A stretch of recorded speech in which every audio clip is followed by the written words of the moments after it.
The HTM M3. Is it the perfect beginner smartphone? Is it worth your hard-earned money? I'm Alex with iTechTriad, and join me as we unbox and review the HTM M3. So in this unboxing and review of the M3, I'm just going to give you guys my final opinion and review and whether this device is worth the money. So keep in mind, it is a low-cost, off-contract device. It is not meant to compete with the likes of the Galaxy S5, the HTC One, or the iPhone 5S. Now in the box we get the phone, we get a user manual, just pretty much the basics, but what was pretty cool is we got a free case, which you really don't see that when you purchase devices at all, even these big flagship devices. It would be nice to have them included. We also have 2 spare batteries, which is great because usually we get 1. We also got these headphones. They're cheap headphones, nothing to rave about, and we also have our charging cable and our wall wart. So to get started, we just want to remove the back piece of the device. There we have our dual SIM, our SD slot, and we also have our battery slot. So pretty simple, just pop in one of the 2 batteries that you got, put the back piece on, and you're off and running. Now on the left-hand side of the device, we have our volume rockers, and we also have our power buttons, and we're just going to take a quick look around the device itself. On the top of the device, we have our charging port, and we also have our 3.5mm headphone jack. I gotta say, I don't like the charging port being on the top. It's just kind of weird. I don't know, I'm just used to it being on the bottom. On the bottom we have our microphone, and we also have a little indentation so that we can open up the back piece of the device. On the front we have that 5.0 display, and we'll be talking more about that later on in the video.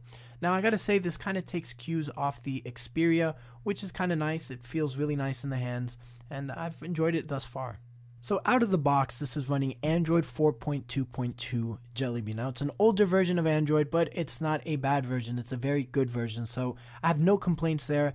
I was very happy to at least see that we at least had 4.2.2. Again, remember, this is a low-cost device. It isn't meant to compete with these flagship devices. Now I gotta say, it was pretty smooth for what I thought it was gonna be, what I imagined. And once I turned it on for the first time, it actually had a Chinese launcher. It was just very confusing, so I installed Nova Launcher, installed the keyboard, and I was good to go. Now my only complaint with this device, well, not my only complaint, one complaint was the fact that the antennas on this device were horrible. Where I usually would get 3 bars of Wi-Fi, I would only get 1, as you see here in the video. It had trouble just loading our website. Now benchmark results were just decent for a device of this cost. So again, don't expect a lot from this device. It's not one of these devices that is meant to compete with flagship devices. It's a low-cost Android device that you can use off contract. It's the ideal burner phone, or the ideal smartphone for those who are getting a smartphone for the first time. We'll talk a little bit more about that later on. But again, once you install a launcher and maybe some icon packs, you personalize it, it's really not that bad. It's not as bad as I thought it was going to be, and it actually ran pretty smooth and pretty decent, so it was pretty nice to see overall. And again, it's just not one of those devices that's meant to compete with these huge flagship devices, so keep that in mind as we move forward in the video. So now let's talk specs of the HTM M3. Now we have a 5-inch display with a resolution of 854 by 480, not the best. We have a dual core processor and a 5-megapixel shooter on the back, which is not bad for a low-cost device.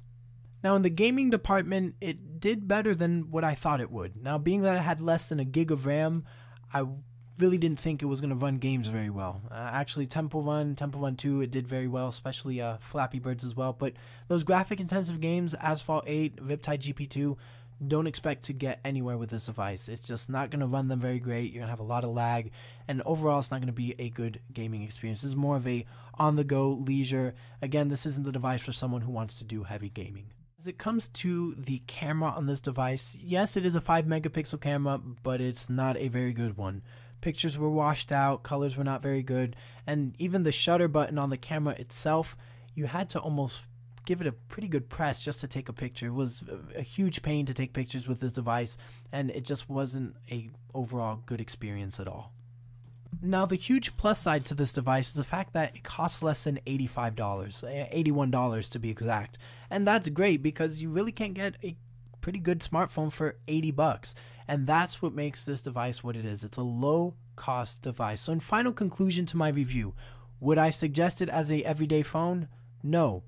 Do I suggest it to maybe someone who's picking up a smartphone for the first time? Yes. If you're someone maybe who's never had a smartphone before and you're wanting to learn, this is a device for you. Maybe someone older. You might have a grandparent or a parent who's in need of getting a smartphone for the first time. This would be a good device. Don't expect to take a lot of pictures with it, to be gaming. Again, it's more of a beginner. It's a smartphone, or maybe even for those who are very tech savvy, what they call a burner phone, something you would keep in your drawer for an emergency, for maybe something happens where your device breaks and you need a backup. This would do the job very well, but I would not suggest this to your everyday consumer.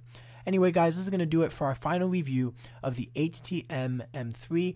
I'd like to say thank you to DHgate for sending this review unit out for review. If you want to check out this device, I'll leave a link in the description below. Again, a huge thanks to them for sending out this review out, this unit out for review. Thanks for watching, guys. Hope you enjoyed, and we'll see you in our next video. Thank you, Microsoft, for showing us a whole new method of torture.